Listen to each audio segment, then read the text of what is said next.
مفتی طارق مسعود کے بیانات کے لیے مفتی صاحب کے چینل اسلامک بیان 12 کو سبسکرائب کریں۔ یہ کہہ رہے ہیں کہ نظر کے بارے میں پوچھ رہے ہیں، نظر کہ گاؤں میں لوگ کہتے ہیں کہ کوئی بھی نئی چیز لو تو نظر لگتی ہے۔ دیکھو اس میں نظر تو برحق ہے، لگنے کا امکان ہوتا ہے، لیکن ہر وہ چیز جس کا امکان ہو ضروری نہیں ہے کہ وہ لازمی ہو بھی جائے۔ امکانات کی دنیا تو بہت بڑی ہے نا، اس میں افراط اور تفریط ہے۔ کچھ لوگ تو ایسے ہیں جو نظر کے وجود ہی کو نہیں مانتے، وہ کہتے ہیں نظر سرے سے لگتی ہی نہیں ہے، اور کچھ لوگ کہتے ہیں ایسے ہیں کہ اس میں بہت مبالغہ کرتے ہیں، ان کو ہر وقت لگ رہی ہوتی ہے ان کے رائے کے مطابق کہ اس کو لگ گئی، اس کو لگ گئی، اس کو لگ گئی، یہی چلتا رہتا ہے پروگرام۔ تو نہ اس میں وہمی بننے کی ضرورت ہے اور نہ نظر کا انکار کرنا جائز ہے ہمارے لیے۔ جو لوگ نظر کا انکار کرتے ہیں نا، وہ ہیں سیکولر لوگ، لبرل لوگ، جو شریعت کو نہیں مانتے۔ وہ کہتے ہیں اس کی کیا دلیل ہے؟ بھائی ہمارے پاس دلائل مشاہدہ بھی دلیل ہوتی ہے، لیکن وحی خود دلیل ہے ہماری نظر میں۔ وحی جب نبی صلی اللہ علیہ وسلم نے بتا دیا کہ العین حق، نظر برحق ہے، تو ہمارے لیے یہ بھی ایک دلیل ہے۔ اب کوئی رسول کو مانتا ہی نہ ہو، اللہ کو مانتا ہی نہ ہو، تو وہ نہ مانے، وہ اس کا ہیڈیک ہے۔ ہم کوئی سائنسدانوں کو مجبور تھوڑی کر رہے ہیں کہ آپ نظر کو مانو۔ سائنسدان جنت مانتے ہیں کہ جنت ہے؟ جواب دینا۔ سائنسدان مانتے ہیں موت کے بعد دوبارہ زندگی ہے؟ یہ سائنس کا ٹاپک ہی نہیں ہے بھائی، اور سائنس یہاں تک پہنچی نہیں ہے۔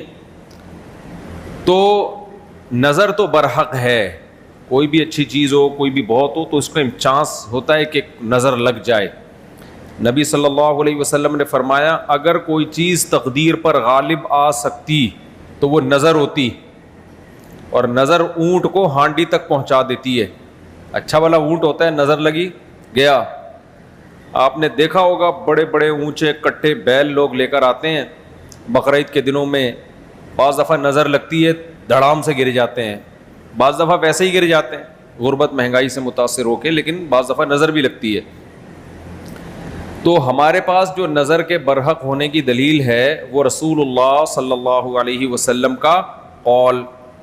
اسی وجہ سے یعقوب علیہ السلام نے جب اپنے بیٹوں کو مصر بھیجا تو خوب لمبے خوبصورت بیٹے تھے، تعداد میں بھی زیادہ تھے، تو ان سے کیا فرمایا؟ لا تدخلوا من باب واحد وادخلوا من ابواب متفرقہ۔ اے میرے بیٹو، ایک دروازے سے داخل نہ ہونا، متفرق دروازوں سے داخل ہونا، کیونکہ ایک ہی گیٹ سے جب جائیں گے نا، ایک باپ کے 11 بیٹے اتنے خوبصورت اور لمبے لمبے اور خوبصورت جوان، تو لوگ بولیں گے یار کیسا خوش قسمت باپ ہے جس کے 11 بیٹے ہیں۔ سمجھتے ہو کہ نہیں سمجھتے؟ آج کل تو فیملی پلاننگ نے نظر کا چانس ہی ختم کر دیا۔ 2 بچے ہوتے ہیں وہ بھی اچھے نہیں ہوتے۔ تو یہاں قرآن سے بھی ہمیں، حدیثوں سے بھی پتہ چلتا ہے کہ امکان ہے، لیکن ایک بات یاد رکھو، دنیا میں یہ بہت امپورٹنٹ بات ہے، کاش اس کو سمجھ جاؤ، یہ تجربوں کا نچوڑ ہے جو میں آپ کے سامنے پیش کر رہا ہوں۔ امکانات کی بیس پہ یقینی دعوے کرنا یہ تمام گمراہیوں کی بنیاد ہے۔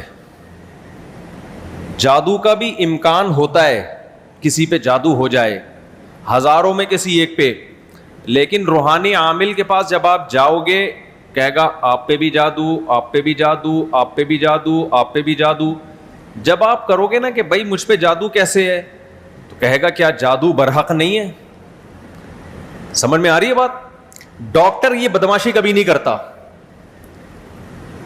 آپ ڈاکٹر کے پاس جاؤ، آپ کے گردے میں پین ہو رہا ہے، وہ چیک کرے گا کہ گیس کا پین ہے یا پتھری کا پین ہے، کیونکہ ڈاکٹر اس کا علم ہے باقاعدہ۔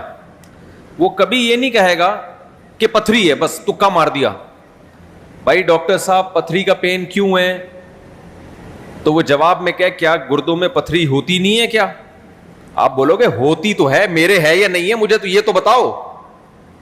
حالانکہ گردوں میں پتھری ہونے کا جتنا چانس ہے نا, جتنی پرسنٹیج 100 میں, جادو کی اس سے بھی کم ہے. ہزاروں میں کسی ایک پہ ہوتا ہے جادو. لیکن عاملوں کے پاس جب آپ جاؤ, یہاں الحمدللہ کچھ عامل ہیں جو میرے خلاف ایک فل پروپیگنڈا شروع کیا ہوا. اتنی خوشی ہوتی ہے مجھے, میں آپ کو بتا نہیں سکتا, جب عامل میرے خلاف بولتے ہیں اتنی خوشی ہوتی ہے. اور میں کہتا ہوں کمبختو, تمہارے پاس جادو, چڑیل, جن, بھوت, تم میرے خلاف بولتے کیوں؟ نقصان پہنچا دو یار تم. تو اس سے ان کا کمزور ہونا اور ثابت ہو جاتا ہے کہ یہ ان تلوں میں تیل نہیں ہے. خیر, میں نظر کے موضوع کو مکمل کروں کیونکہ روحانی عاملوں کی بات آتی ہے تو مجھے ان کے خلاف بولنے میں ایسا خون بڑھتا ہے میرا, ایک دم جوش میں آ جاتا ہوں میں. ایسا لگتا ہے کچھ نہیں بھی کھایا ہو پاور آ جاتی ہے باڈی میں. ان کے خلاف بولنے میں مزہ بہت آتا ہے. صرف مسجد کا تقدس ہے, باہر آؤ تو اس طرح نہیں بولوں گا, انگلش میں بھی گالیاں دوں گا, پنجابی میں بھی, اردو میں بھی.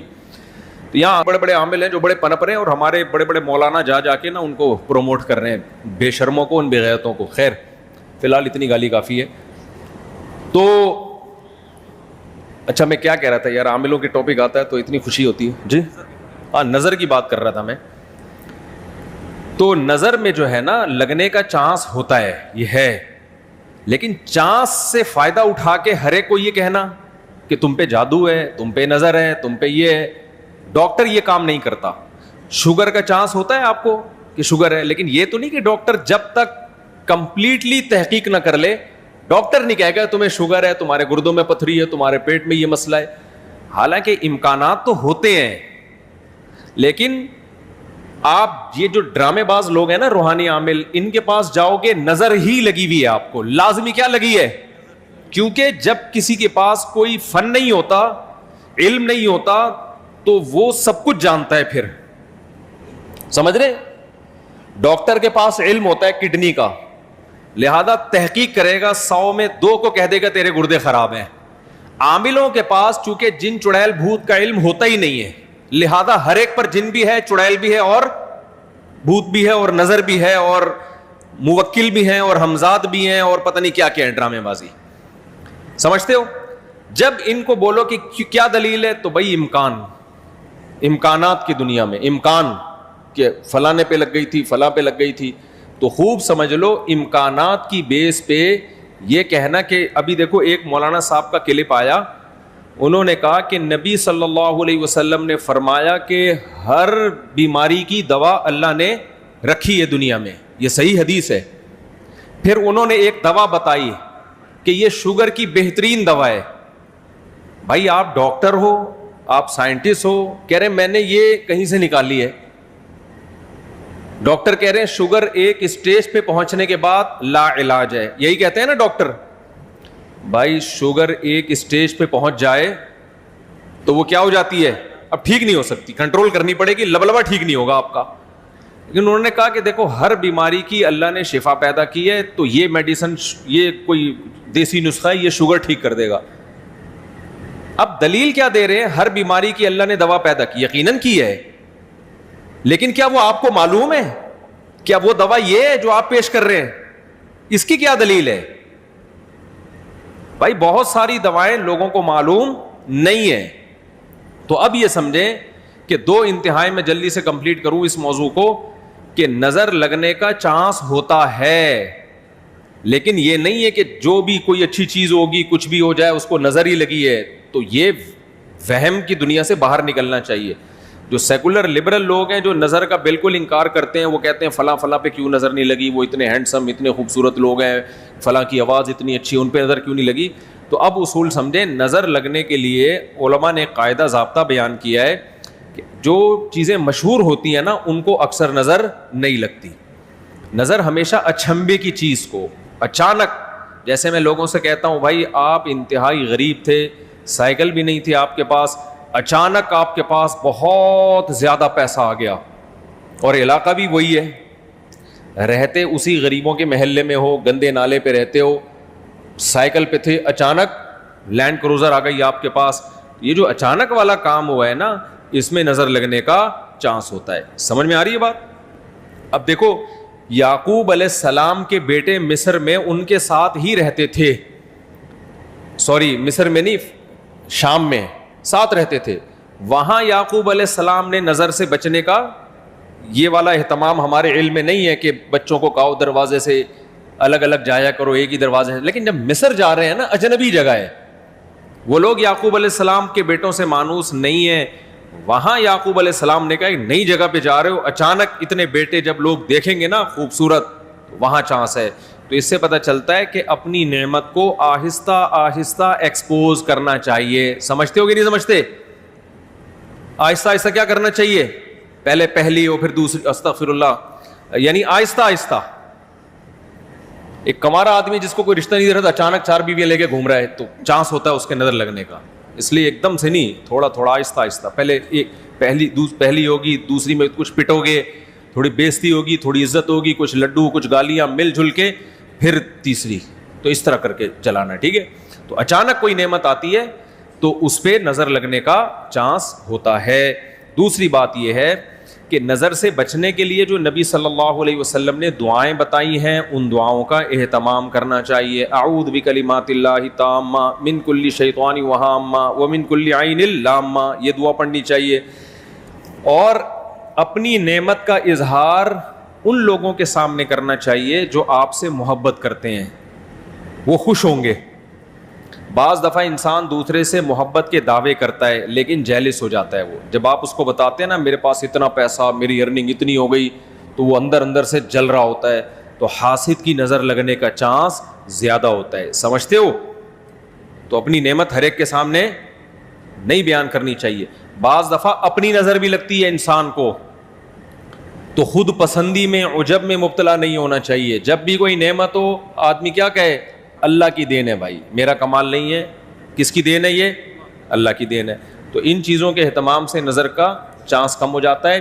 باقی عاملوں کے پاس نہ نظر کا کوئی علاج ہے سوائے مسمرزم کے. دماغ کو کنٹرول کر کے کچھ الٹی سیدھی چیزیں آپ کی کھوپڑی میں ڈال دیتے ہیں, تو اس سے آپ سمجھتے ہو کہ میں ٹھیک ہو رہا ہوں. ٹھیک نہیں ہوتے, آپ مینٹلی تھوڑا سا کیا ہو جاتے ہو, مطمئن ہو جاتے ہو. اور ان کا اپنا دماغ بھی خراب ہوتا ہے, آپ کا بھی دماغ خراب کرتے ہیں. سمجھتے ہو؟